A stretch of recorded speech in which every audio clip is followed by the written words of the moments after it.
일본 문화를 잘 알고 있다고 생각하시나요? 오늘 이 영상을 보고 나면 다시 생각하게 될지도 모릅니다.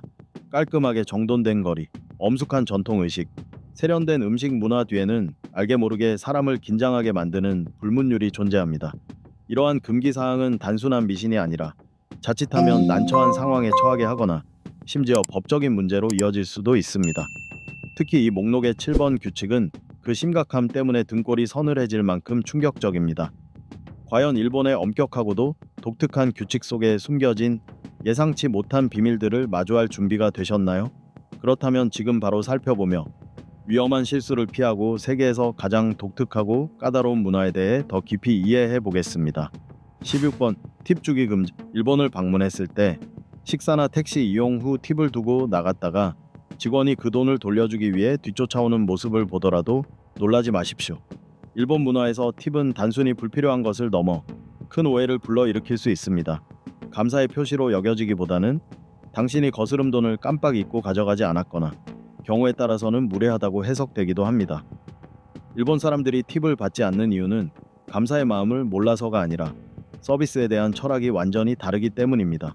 그들에게 훌륭한 서비스란 보상을 받을 만한 것이 아니라 모든 직종에서 당연히 지켜야 할 책임이자 자부심입니다. 일본에서는 고객을 만족시키는 것이 단순한 업무를 넘어 개인의 명예와 책임이라고 믿습니다. 그리고 그들이 받는 급여는 이러한 노력과 능력을 반영합니다.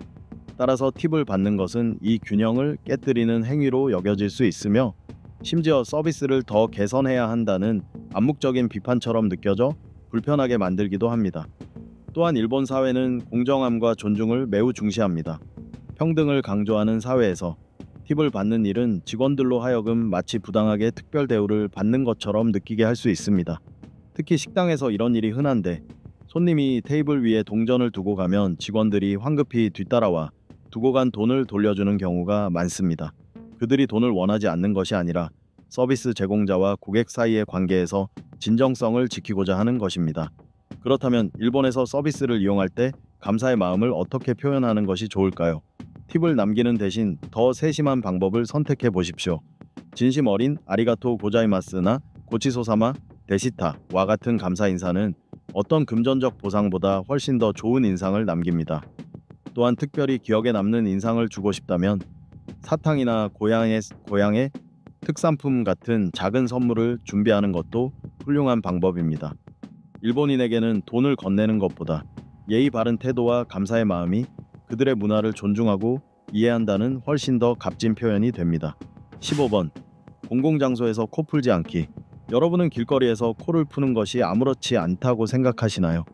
하지만 일본에서는 마치 나는 무례합니다라는 경고음을 크게 울리는 것과 다름없습니다.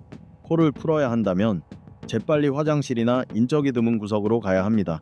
그렇지 않고 일본 사람 앞에서 코를 푼다면 그들은 공포 영화보다 더 오싹한 기분을 느낄지도 모릅니다.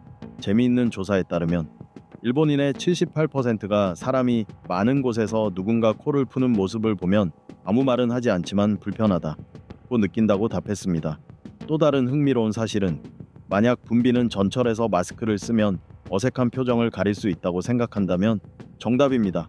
실제로 일본인 3명 중 1명은 아파서가 아니라 사회적 접촉을 피하거나 밤새 일한 피로한 얼굴을 감추기 위해 마스크를 쓴다고 합니다. 그러니 다음번에 마스크를 깜빡하고 집에 두고 나왔다면 조심해야 합니다. 길을 가다 곱지 않은 시선을 받을 수도 있으니까요. 마치 국수를 다 먹고 국물까지 마셨는데 계산을 하지 않고 나간 사람처럼 말입니다. 14번 문신이 있으면 목욕 금지. 상상해보세요. 일본에서 그림처럼 아름다운 온천 앞에 서 있습니다. 웅장한 산세 사이로 피어오르는 온천의 김. 하루 종일 여행하며 쌓인 피로를 풀 완벽한 순간입니다. 그런데 그 순간 문신 금지라고 적힌 작은 안내문이 마치 찬물을 끼얹듯 눈에 들어옵니다. 왜 이런 규칙이 있을까요? 과거 일본에서 문신은 단순한 예술 표현이 아니라 신분을 표시하는 수단이었습니다. 에도 시대에는 범죄자에게 문신을 새겨 지울 수 없는 전과 기록처럼 남겼습니다. 얼굴이나 팔에 문신을 새겨 과거를 숨길 수 없게 했던 것이죠. 현대에 들어서도 문신은 여전히 야쿠자, 즉 일본의 범죄 조직과 연결됩니다. 용, 벚꽃, 물결 무늬 같은 화려한 문신은 종종 이 조직과 연관되어 많은 일본인들에게 경계심을 불러일으키는 경고 신호가 됩니다. 2019년 조사에 따르면 일본의 온천 시설 가운데 56%가 여전히 문신이 있는 손님을 거부한다고 합니다. 일부 체육관이나 수영장도 비슷한 규칙을 적용하고 있죠. 이는 모든 이용객이 안전하고 깨끗한 공간을 누리도록 하기 위한 것이며 불편함이나 오해를 피하려는 의도가 있습니다. 하지만 문신 애호가들에게 모든 희망이 사라진 것은 아닙니다. 일본의 젊은 세대는 문신에 대한 인식을 조금씩 바꿔가고 있습니다. 그들에게 문신은 개성과 창의성을 표현하는 하나의 방법입니다. 일부 온천은 작은 문신에 대해서는 허용하거나 문신 부위를 가리는 전용 스티커를 제공하기도 합니다. 도쿄나 교토 같은 대도시의 대형 리조트 중에는 문신 친화적임을 내세우며 해외 관광객을 적극적으로 맞이하는 곳도 늘어나고 있습니다. 13번. 속옷을 선물하지 마세요. 일본에서 친구나 지인에게 의미 있고 세련된 선물을 하고 싶으시다면 절대로 속옷은 생각조차 하지 마셔야 합니다. 웃기게 들릴 수 있지만 이 행동은 받는 사람의 눈에 상당히 감점 요인이 될 수 있습니다. 일본 문화에서 선물은 단순한 물질이 아니라 관계와 존중, 그리고 전달하고자 하는 메시지에 담긴 깊은 의미를 지닙니다. 아무리 비싸고 세련된 속옷이라도 여전히 금기로 여겨지는 선물입니다. 일본인들은 섬세함과 사생활을 매우 중시합니다. 특히 친구, 직장 동료, 혹은 이제 막 알게 된 연인처럼 친밀하지 않은 관계에서 속옷을 주는 것은 개인적인 영역을 침범하는 것으로 받아들여질 수 있습니다. 게다가 일본 문화에서 속옷은 종종 부정적인 이미지와 연결됩니다. 예를 들어 몸과 직접적으로 관련된 물건, 특히 속옷과 같은 선물은 불운하다고 여겨집니다. 이는 예의 있는 대화의 경계를 흐리고 민감하거나 부적절한 주제로 이어질 수 있기 때문입니다. 또한 전통적인 믿음에 따르면 끈이 있는 선물, 예를 들어 속옷이나 매듭이 있는 의류은 관계를 끊는다는 의미로 해석될 수 있습니다. 특히 속옷이 흰색이나 검은색일 경우 이는 상징적으로 상실이나 끝을 의미하기도 합니다. 다소 심각하게 들릴 수 있지만 이는 선물 증정에 있어서 일본인의 세심함과 존중심을 잘 보여주는 예입니다. 그렇다면 일본에서 좋은 인상을 주려면 어떤 선물이 좋을까요? 사케, 전통 과자, 고급 과일 또는 보자기와 같은 상징성 있는 선물은 언제나 좋은 선택입니다. 실제로 일본에서는 선물의 가치보다 포장 방식이 더 중요하게 여겨집니다. 포장은 주는 사람의 세심함과 배려를 반영하기 때문입니다. 한편 소셜미디어에서 화제가 된 한 일화가 있습니다. 한 서양 관광객이 일본인 여자친구와 처음으로 그녀의 가족을 만났을 때 속옷을 선물로 준 적이 있었습니다. 결과는 어땠을까요? 그녀의 어머니는 그날 저녁 내내 그와 한마디도 하지 않았고 그는 여행 내내 오해를 풀기 위해 사과와 해명을 반복해야 했습니다. 이 이야기는 아무리 선의의 의도라도 속옷은 일본 문화에서 결코 적절한 선물이 아니라는 점을 분명히 보여줍니다. 12번. 버스에서 자리 양보를 하지 않는 이유. 많은 나라에서 대중교통에서 자리를 양보하는 것은 예의 바르고 칭찬받을 만한 행동으로 여겨집니다. 그러나 일본에서는 항상 그렇게 받아들여지지 않습니다. 당신이 친절하다고 생각하는 행동이 때로는 오해를 불러일으키거나 상대방을 불편하게 만들 수 있기 때문입니다. 왜 그럴까요? 그 이유는 일본인들이 독립심과 자존심을 매우 중요하게 여기기 때문입니다. 자리를 양보하는 것이 상대방이 혼자 설 수 없다는 암시로 보이거나 심지어 그들을 불쌍히 여긴다고 해석될 수 있습니다.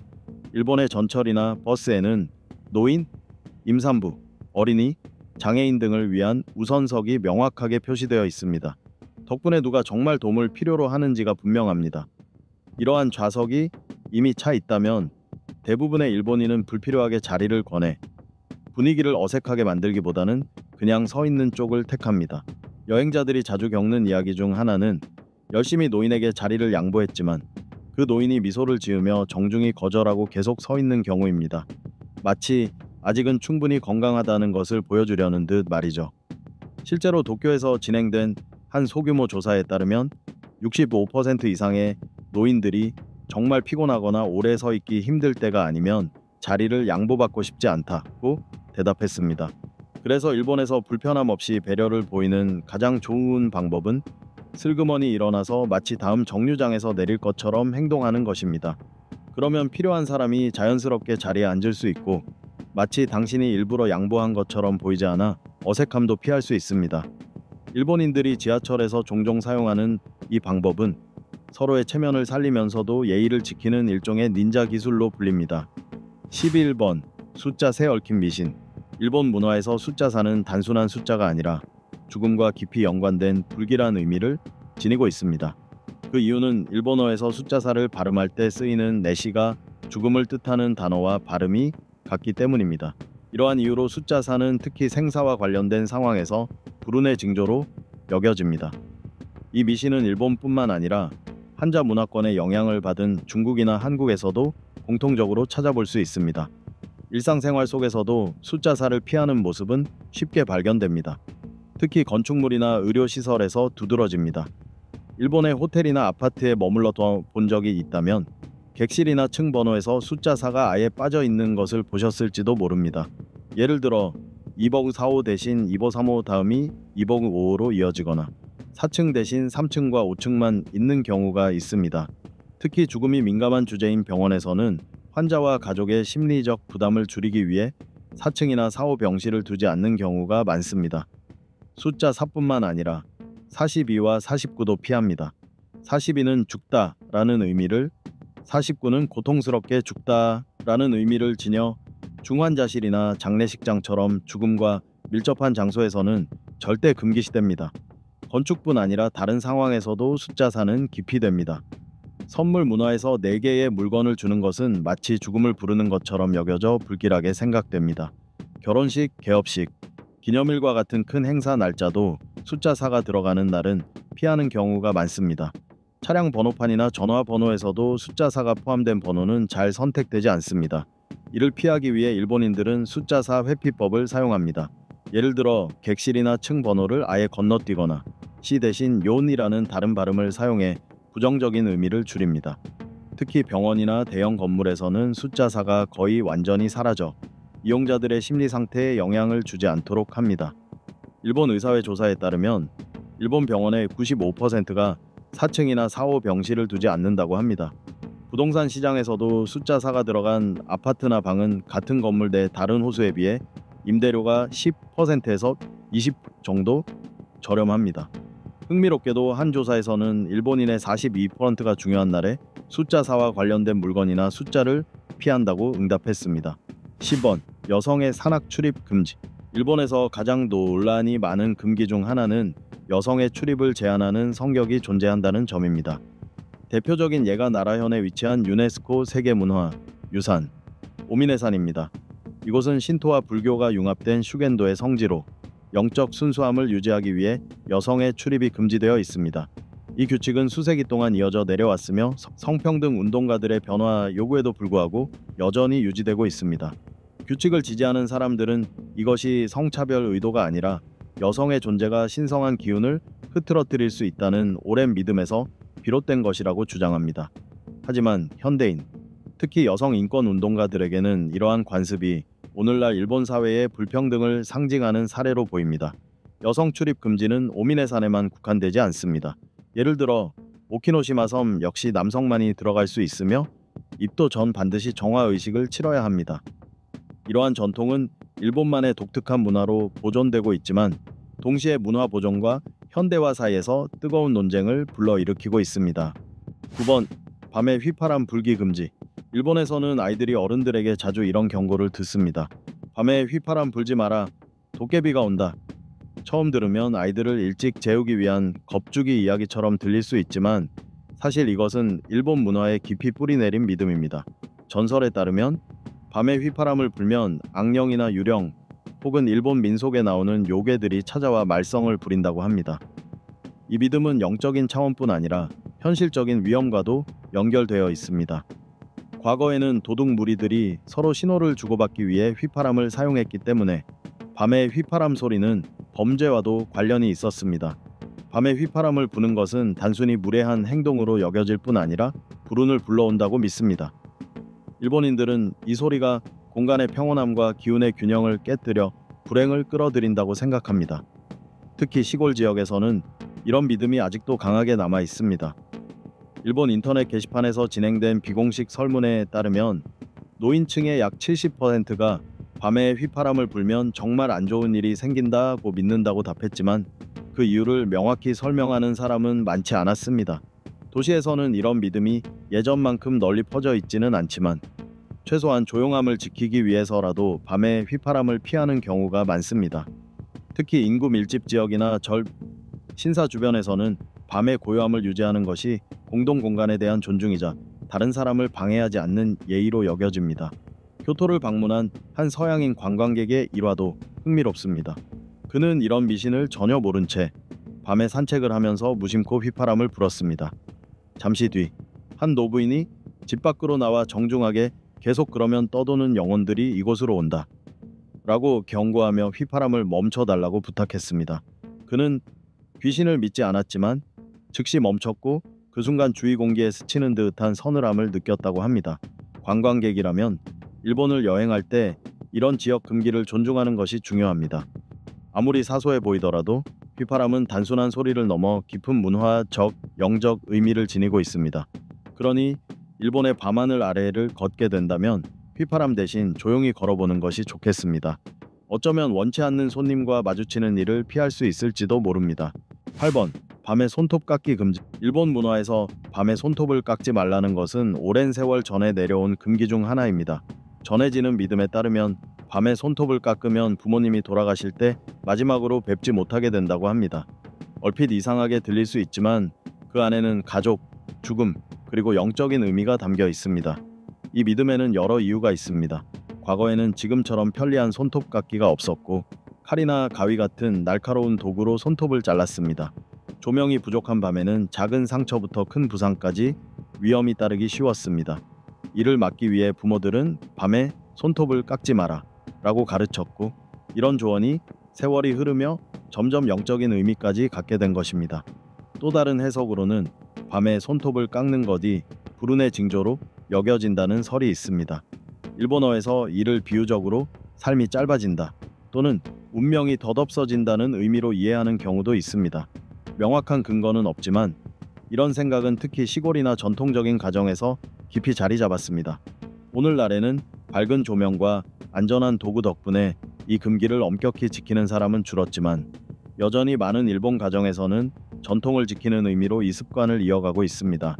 특히 나이든 세대에게 밤에 손톱을 깎지 않는 것은 단순한 생활, 규칙이 아니라 전통에 대한 존중이자 가정의 평온을 지키는 방법으로 여겨집니다. 7번. 민감한 신체 부위 직접 언급 금지. 일본에서 가장 엄격한 금기 중 하나는 민감한 신체 부위, 특히 여성의 특정 부위를 직접적으로 이름 붙이는 것입니다.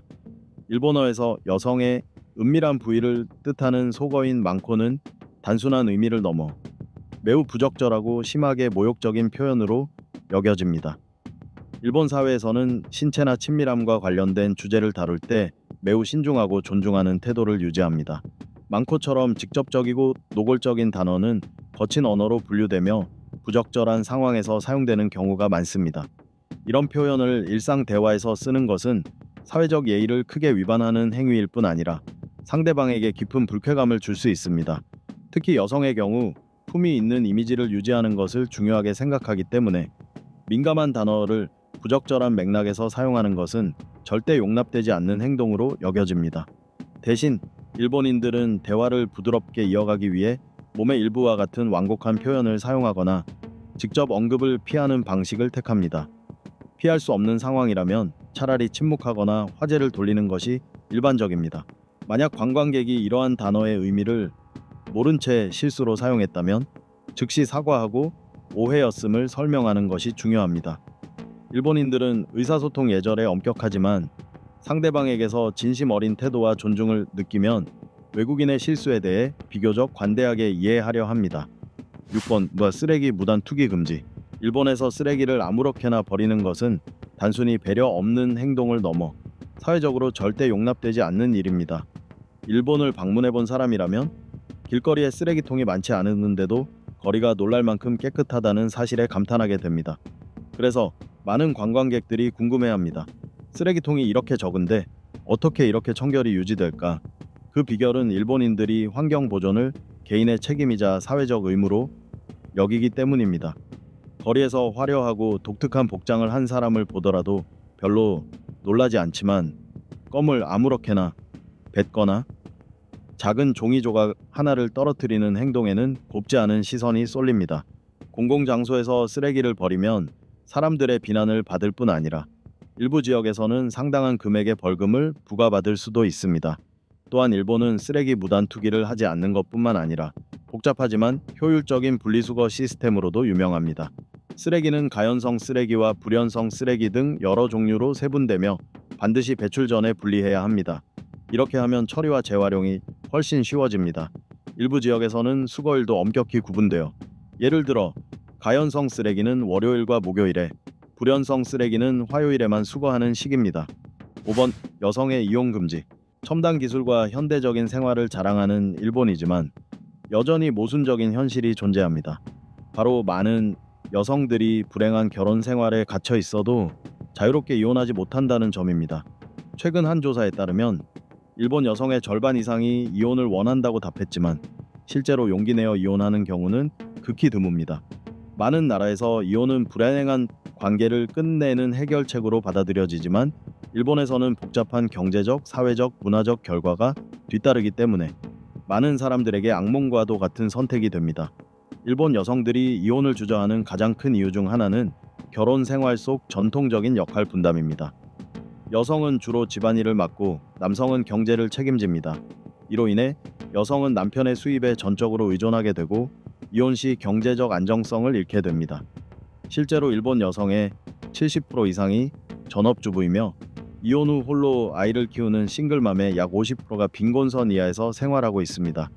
이들은 정부 지원이나 가족의 도움에 의존해야 하며 설령 일을 한다 해도 낮은 임금과 제한된 승진 기회 때문에 상황이 크게 나아지지 않습니다. 게다가 일본의 이혼 절차에서는 재산 분할이 필수인데 이 과정이 종종 여성들을 묶어두는 수단이 되기도 합니다. 일부 남편들은 집이나 돈을 나누는 것을 피하기 위해 고의로 이혼을 지연시키거나 거부하며 단순히 결혼 생활의 주도권을 유지하려고 하기도 합니다. 그 결과 결혼에서 벗어나고 싶은 많은 여성들이 무거운 법적, 경제적 부담을 감수하지 못해 현실에 머무를 수밖에 없습니다. 4번 철저한 시간 엄수. 일본 문화에서 가장 인상적인 점 중 하나는 시간 약속을 철저히 지키는 태도입니다. 일본인과 약속을 하면 그들은 정시에 도착하거나 심지어 몇 분 먼저 도착하는 경우가 많습니다. 그들에게 지각은 단순히 무례한 행동이 아니라 상대방의 시간과 노력을 존중하지 않는 것으로 여겨집니다. 부득이하게 늦어질 상황이 생기면 반드시 사전에 연락해 진심 어린 사과를 전하고 필요하다면 일정을 다시 잡습니다. 이러한 문화는 높은 책임감과 공동체 의식에서 비롯됩니다. 지각은 단순히 개인의 문제가 아니라 관계의 조화를 깨뜨리고 다른 사람에게 불편을 주는 행위로 간주됩니다. 그렇기 때문에 일본에서는 업무뿐만 아니라 일상적인 모임에서도 시간을 엄격히 지키는 것이 당연시됩니다. 반면 다른 나라에서는 그럴 만한 이유가 있으면 지각이 어느 정도 용인되기도 합니다. 예를 들어 비가 너무 많이 와서 조금 늦을 것 같아요. 나 이 비에 약속을 미뤄야 할 것 같아요. 와 같은 메시지가 흔합니다. 이는 어느 정도 유연하고 자연스러운 사회적 습관일 수 있지만 일본인의 눈에는 무책임하거나 예의 없는 태도로 비칠 수 있습니다. 이 차이는 단순한 문화적 특성을 넘어 일본과 원활하게 소통하고 협력하기 위해 꼭 알아두어야 할 중요한 교훈이 됩니다. 좋은 인상을 남기고 싶다면 반드시 시간을 지키고 약속을 이행해야 합니다. 피치 못하게 늦게 되는 경우에는 가능한 한 빨리 연락하고 진심으로 사과하는 것이 좋습니다. 이렇게 하면 신뢰를 쌓을 수 있을 뿐 아니라 상대방의 문화를 존중하는 성숙한 태도를 보여줄 수 있습니다. 3번 병문안 예절. 일본에서 아픈 사람을 찾아갈 때 가져가는 선물은 단순한 관심의 표시를 넘어 환자의 건강 상태와 심리적 상황에 맞아야 합니다. 잘못 고른 선물은 오히려 불편함을 주거나 환자의 마음을 상하게 할 수 있습니다. 따라서 선물을 준비하기 전에 신중하게 생각하는 것이 중요합니다. 음식의 경우 사탕이나 과일처럼 환자가 식이 제한 때문에 먹지 못할 수 있는 음식은 피해야 합니다. 예를 들어 당뇨나 고혈압이 있는 사람은 달콤한 음식이나 설탕이 많이 든 음식을 먹어서는 안 됩니다. 가능하다면 환자의 가족에게 필요나 건강 상태를 미리 물어보는 것이 좋습니다. 음식 외에도 생화는 흔히 주는 선물이지만 고를 때 주의해야 합니다. 국화, 백합, 수국처럼 장례식에서 자주 쓰이는 꽃은 불운을 상징하므로 피하는 것이 좋습니다. 또한 붉은색 꽃은 아름답지만 환자에게 피를 연상시켜 불편한 기분을 줄 수 있습니다. 대신 라벤더, 연한 장미, 데이지처럼 부드러운 색감의 꽃을 선택하면 차분하고 산뜻한 분위기를 전달할 수 있습니다. 만약 꽃이나 음식이 적절하지 않다고 느껴진다면 가벼운 담요나 부드러운 베개, 읽을거리 혹은 봉투에 담은 금전과 같은 실용적인 선물도 좋은 선택입니다. 이러한 선물은 환자가 치료 기간 동안 더 편안하게 지낼 수 있도록 도와주며 진심 어린 관심을 표현할 수 있습니다. 결국 선물의 가치는 물질적인 크기보다 환자의 상황에 맞춘 세심한 배려에 달려 있습니다. 이번 실내에서는 신발 금지. 전통적인 일본 가정이나 일본의 회사를 방문하면 현관에서 가장 먼저 눈에 띄는 것이 있습니다. 바로 신발장이죠. 이것은 단순한 장식이 아니라 들어가기 전 반드시 신발을 벗어야 한다는 중요한 문화적 의미를 담고 있습니다. 일본에서는 실외에서 신은 신발을 그대로 실내로 들이는 것을 매우 무례하게 여기며 이는 집안의 깨끗함과 질서를 해치는 행동으로 간주됩니다. 따라서 실내에 들어가기 전에는 반드시 신발을 벗고 신발장이나 지정된 자리에 가지런히 놓아야 합니다. 흥미롭게도 일본 가정에서는 화장실 전용 슬리퍼라는 특별한 슬리퍼를 두는 경우가 많습니다. 이는 청결을 유지하고 공간을 명확히 구분하기 위함입니다. 일본 가정을 방문할 때는 이 슬리퍼를 절대 화장실 밖으로 신고 나오지 말아야 하며 반대로 일반 슬리퍼를 화장실에서 신는 것도 금물입니다. 사소해 보일 수 있지만 이는 일본 사람들이 얼마나 질서와 청결을 중시하는지를 보여줍니다. 손님 입장에서는 이런 규칙을 잘 지켜야 어색한 상황을 피할 수 있습니다. 또한 일본 가정에 초대받았을 때는 신발 예절 외에도 예의를 갖추는 태도가 필요합니다. 집에 들어가기 전에는 실례하겠습니다 라는 의미의 인사를 전하며 이는 상대방의 사적인 공간에 들어가게 된 것에 대한 겸손한 표현입니다. 더불어 오미야게라 불리는 작은 선물을 준비하는 것도 일반적인 관습입니다. 값비싼 선물일 필요는 없지만 의미나 상징이 부적절하지 않도록 신중하게 선택하는 것이 좋습니다. 1번. 흰쌀밥에 간장을 붓지 말 것. 일본에서 흰쌀밥은 단순한 음식이 아니라 순수함과 자연에 대한 감사, 그리고 농부들의 노고를 상징하는 문화적 의미를 지닌 존재입니다. 그렇기 때문에 흰쌀밥을 바르게 먹는 것은 일본 음식 문화에서 매우 중요한 예절로 여겨집니다. 만약 흰쌀밥에 익숙하지 않거나 그 맛을 좋아하지 않더라도 공공장소나 요리사 식당 주인 앞에서는 주의해야 합니다. 일본에서는 쌀 한 톨 한 톨을 소중히 여기는 만큼 흰쌀밥 위에 간장을 직접 붓는 행동은 음식의 순수성을 해치고 현지 식문화를 존중하지 않는 것으로 여겨지는 큰 금기입니다. 일본 사람들은 흰쌀밥 본연의 맛을 바꾸지 않고 그대로 즐기는 것이 가장 바람직하다고 생각합니다. 밥맛이 너무 밋밋하게 느껴진다면 절임 채소나 삶은 채소, 구운 생선과 같은 반찬에 간장을 조금 뿌린 뒤 밥과 함께 먹는 것이 좋습니다. 이런 방식은 전혀 신뢰가 되지 않으며 주인이나 요리사의 기분을 상하게 하지 않습니다. 만약 흰쌀밥 자체를 먹고 싶지 않다면 식당 상황에 따라 볶음밥, 양념 주먹밥 또는 국수와 같은 대체 메뉴를 요청할 수도 있습니다. 간장을 붓는 행동 외에도 흰쌀밥을 먹을 때 지켜야 할 다른 예절들이 있습니다. 예를 들어 밥그릇에 젓가락을 꽂아 세워두는 것은 절대 금물입니다. 이는 장례 의식을 떠올리게 하기 때문입니다. 또한 식사가 끝난 후 밥을 남기는 것은 매우 무례한 행동으로 여겨지는데 이는 음식을 재배하고 준비한 사람들의 노고를 무시하고 낭비하는 것으로 해석되기 때문입니다. 이 목록 중에서 여러분이 가장 놀랐던 항목은 무엇인가요? 아래 댓글로 의견을 나눠주세요.